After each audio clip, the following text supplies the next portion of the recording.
दोस्तों, कैसे आप सब। आशा करते हैं कि आप सब ठीक होंगे।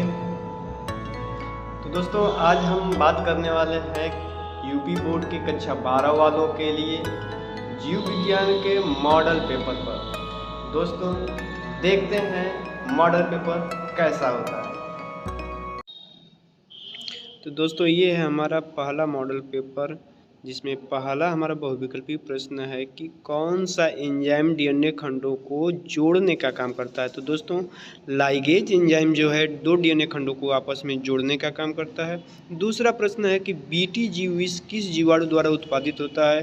तो बैसिलस thuringiensis इसका फुल फॉर्म होता है, और बैसिलस thuringiensis के अंदर यह जीव विष पाया जाता है, पॉइजन पाया जाता है। तीसरा प्रश्न है कि गुरु बीजाणु मात्र कोशिका कहाँ बनती है। तो दोस्तों, बीजांड में, पुष्प के बीजांड में बनती है। हमारा चौथा प्रश्न है कि सर्वग्राही रुधिर कौन सा है। तो दोस्तों, AB रुधिर वर्ग जो है सर्वग्राही होता है। हमारा अगला प्रश्न है कि डीएनए से आरएनए के बनने की क्रिया क्या कहलाती है। तो दोस्तों, ट्रांसक्रिप्शन वह क्रिया है जिसमें डीएनए से आरएनए का निर्माण होता है। हमारा अगला प्रश्न है कि बीडीएनए श्रृंखला का उसके केंद्रीय अक्ष पर घुमाव कैसा होता है, किस तरीके से घुमाव होता है। तो दक्षिणावर्त बीडीएनए का घुमाव होता है उसके केंद्रीय अक्ष से। हमारा अगला प्रश्न है कि फिलोसफी जूलॉजिक नामक पुस्तक किसकी है। तो लैमार्क ने अपने खोज के दौरान जो है फिलोसफी जूलॉजिक नामक पुस्तक लिखी थी। अब शुरू होता है लघुत्तरीय प्रश्न, जिसके लिए आपको 3 अंक मिलेंगे। पहला इसमें प्रश्न है कि एक संकर क्रॉस का प्रयोग करते हुए प्रभाविता के नियम की व्याख्या कीजिए। चलिए दोस्तों, हम प्रभाविता के नियम की व्याख्या करते हैं। तो ये रहा प्रभाविता का नियम।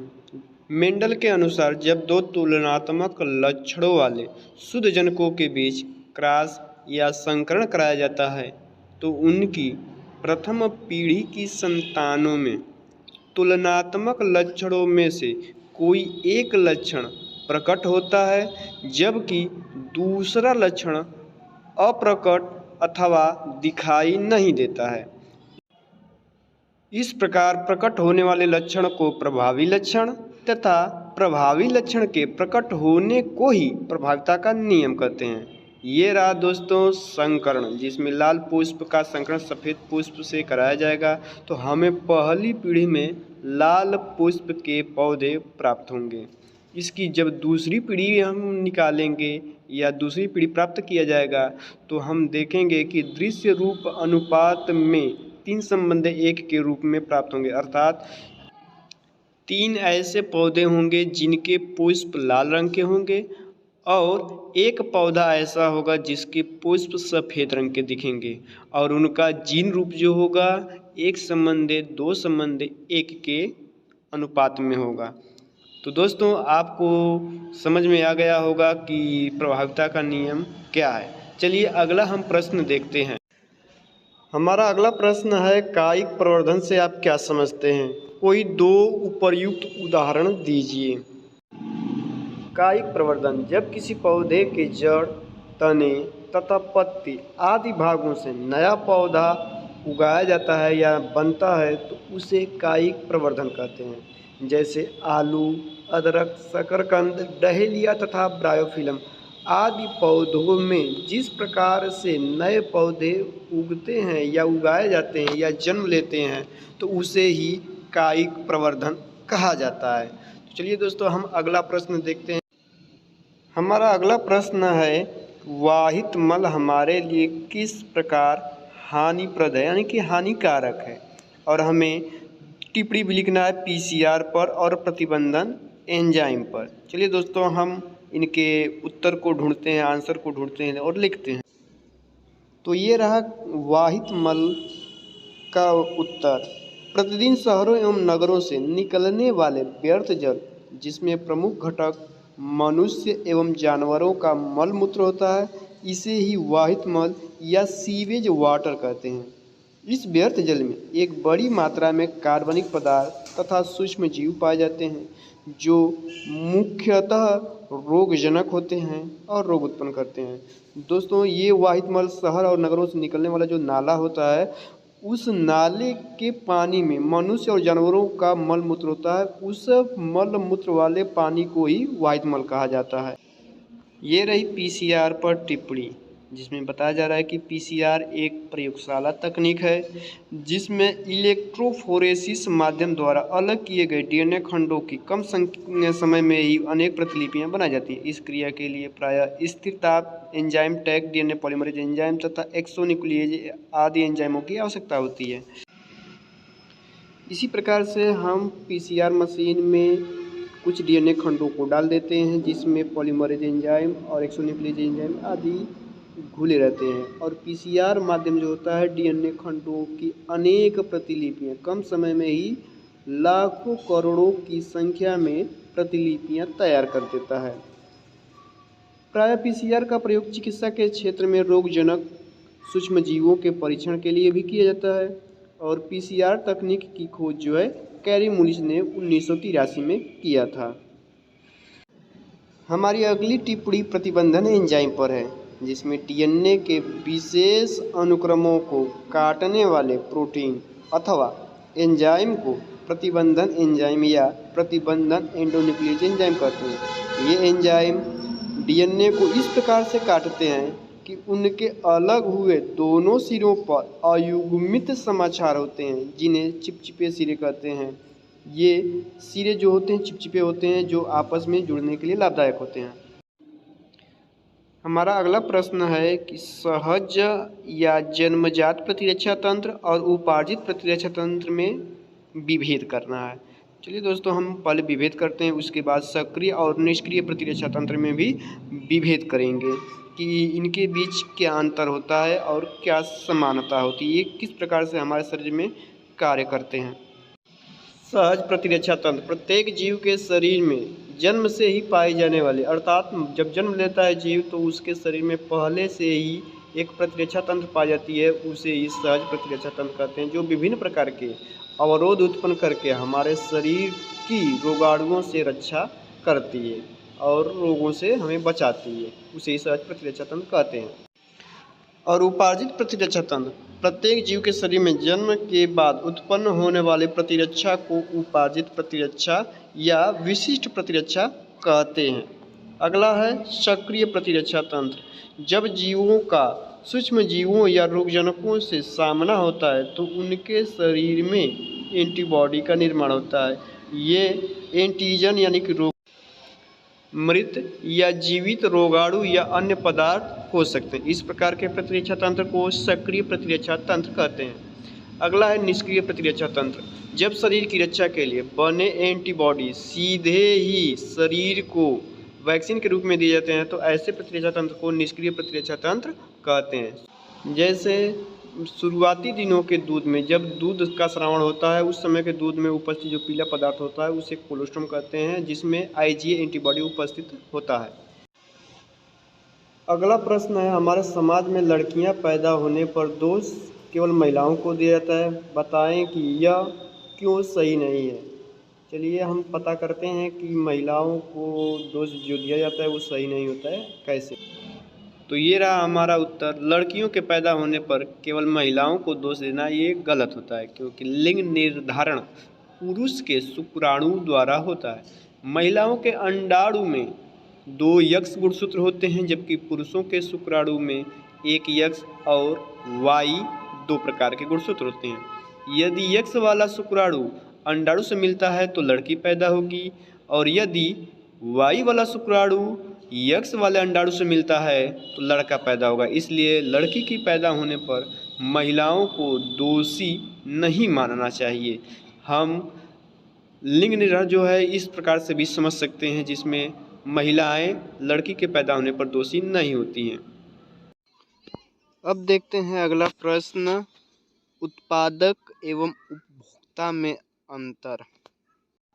उत्पादक यानी कि प्रोड्यूसर विभिन्न जीवों का वह समूह जो कार्बन डाइऑक्साइड एवं जल खनिज लवण द्वारा अपने भोजन का निर्माण स्वयं करते हैं, उत्पादक कहलाते हैं। जैसे कि पादप प्लवक, डायटम्स, नीले हरे शैवाल तथा सभी हरे पौधे उत्पादक के रूप में धरती पर पाए जाते हैं। उपभोक्ता यानी कि कंज्यूमर विभिन्न जीवों का वह समूह जो अपने भोजन के लिए उत्पादकों पर निर्भर रहते हैं, यानी कि अपने भोजन का निर्माण स्वयं नहीं कर पाते हैं, उपभोक्ता कहलाते हैं। जैसे जंतु प्लवक, प्रोटोजोआ, कीड़े मकोड़े, मछलियाँ, सांप बिच्छू तथा सभी उच्च वर्गीय एवं निम्न वर्गीय जंतु, ये सभी उपभोक्ता कहलाते हैं, जो अपने भोजन का निर्माण स्वयं नहीं कर पाते हैं, अर्थात अपने भोजन के लिए दूसरे जीवों पर आश्रित रहते हैं, उनसे प्राप्त करते हैं। अगला प्रश्न देखते हैं। अब है प्रभाविता एवं अप्रभाविता में अंतर।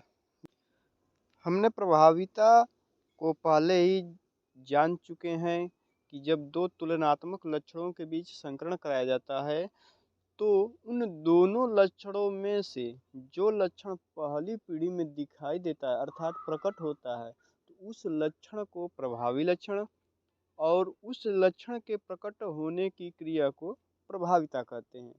जबकि जब हम दो तुलनात्मक लक्षणों में संकरण करा रहे हैं तो पहली पीढ़ी में उन दोनों लक्षणों में से जो लक्षण प्रकट नहीं होता है अर्थात दिखाई नहीं देता है, तो उस लक्षण को अप्रभावी लक्षण कहते हैं और उस लक्षण के न प्रकट होने को ही अप्रभाविता कहते हैं। यह मेंडल का निष्कर्ष था। मेंडल ने अपने 1856 से 1864 के बीच जो प्रयोग किए थे, उन प्रयोगों के दौरान 4 निष्कर्ष दिए थे, जिसमें से पहला निष्कर्ष था प्रभाविता का, दूसरा निष्कर्ष था अप्रभाविता का, तीसरा निष्कर्ष था पृथक्करण का और चौथा निष्कर्ष था स्वतंत्र अपविहुवन का। जैसा कि हम देख सकते हैं कि जो प्रभावी लक्षण है वो लाल रंग है, जबकि अप्रभावी लक्षण सफ़ेद रंग है। अब देखते हैं जैव प्रौद्योगिकी का कृषि के क्षेत्र में क्या उपयोग है। जैव प्रौद्योगिकी का कृषि में उपयोग, पहला पॉइंट है जैव प्रौद्योगिकी द्वारा ज़्यादा फसलें पैदा की जा सकती हैं। जैव प्रौद्योगिकी से फसलों की पोषण गुणवत्ता में सुधार होता है। जैव प्रौद्योगिकी की सहायता से विष मुक्त खाद्य पदार्थ बनाए जा सकते हैं। जैव प्रौद्योगिकी से कीटनाशकों और रसायनों के प्रयोग को कम किया जा सकता है। पांचवा पॉइंट है कि जैव प्रौद्योगिकी के माध्यम से सूखे के प्रति प्रतिरोधक क्षमता वाली फसलों का निर्माण किया जा सकता है। अगला है जैव प्रौद्योगिकी से पोषक तत्वों से समृद्ध फसलें तैयार की जा सकती हैं जो अच्छी पैदावार कर सकती हैं। सातवां है जैव प्रौद्योगिकी से ज़्यादा भूमि पर खेती की जा सकती है और ज़्यादा खाद्यान्न यानी कि अनाज पैदा किया जा सकता है। हम जैव प्रौद्योगिकी की सहायता से अनेक फसलें तैयार कर सकते हैं। अगला प्रश्न है जैव प्रबलीकरण का क्या अर्थ है, विवेचना कीजिए। जैव प्रबलीकरण, जैव प्रबलीकरण फसलों की पोषण गुणवत्ता को सुधारने की एक प्रक्रिया है। इसे बायो फोर्टिफिकेशन भी कहा जाता है। इससे खाद्य फसलों में विटामिन, प्रोटीन, खनिज और वसा की मात्रा बढ़ाई जा सकती है, जिससे लोगों के पोषण और स्वास्थ्य में सुधार होता है। जैव प्रबलीकरण के क्या लाभ होते हैं? इससे पौधों का स्वास्थ्य बेहतर होता है। इससे पौधों की स्वयं की वृद्धि के लिए पोषक गुणवत्ता में सुधार होता है। इससे भूख की समस्या से निपटने में सहायता मिलती है। जैव प्रबलीकरण जिंक, आयरन और विटामिन ए की कमी को दूर करने पर केंद्रित होता है। तो आप लोग समझ चुके होंगे कि जैव प्रबलीकरण क्या होता है। हमारा 10वां प्रश्न है मलेरिया परजीवी के जीवन चक्र का स्वच्छ एवं नामांकित चित्र बनाइए। चलिए बनाते हैं।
हमारा आज का मॉडल पेपर।